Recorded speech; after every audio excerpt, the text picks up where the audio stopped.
से भगवान श्री कृष्ण की धर्म की जब हानि हो या धर्म को समाप्त करने के लिए, धर्म को, मान्यताओं को जो मानते नहीं है लोग, वो जब धर्म की हानि करते हैं तो धर्म की पालना के लिए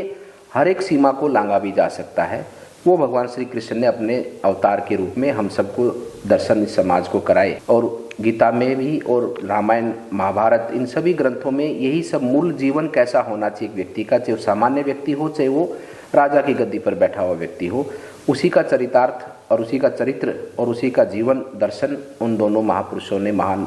हमारे जो दिव्य देव अवतार हैं, उन्होंने दिए। तो इसी प्रकार से बाबा मस्तनाथ जी जब देवलोक गमन की ओर उनकी इच्छा हुई तो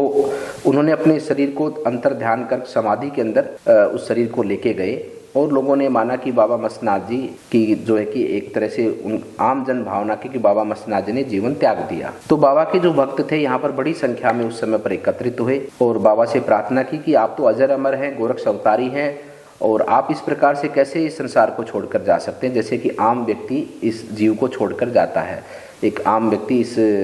मानव शरीर को छोड़कर जाता है। तो बाबा दोबारा से उन्होंने अपनी आंखें खोली, अपनी समाधि को त्यागा और लोगों को, भक्तों को ये कहा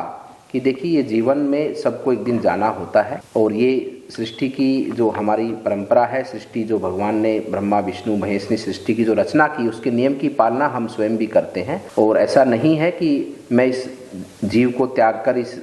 शरीर को त्याग कर कहीं हूँ, मैं इसी स्थान पर हूँ। और इस प्रकार से बाबा ने सबको आशीर्वाद दिया। और उस समय पर ये परंपरा रही, उस समय पर ये रहा कि जब बाबा मस्तनाथ जी ने देह को त्यागा तो 3 दिन तक लोगों के दर्शन के लिए बाबा का देह यहाँ पर रहा, जिसके कारण ये तीनों दिन आज भी 7म 8म 9वीं के दिन बाबा के दर्शन होते हैं। बाबा ने स्वयं उस समय पर कहा कि इन तीनों दिन, वैसे तो मैं इस स्थान पर साक्षात रूप में विराजमान हूँ ही, लेकिन इन तीनों दिन विशेष रूप से जो व्यक्ति आकर यहाँ पर बाबा के यहाँ पर अपने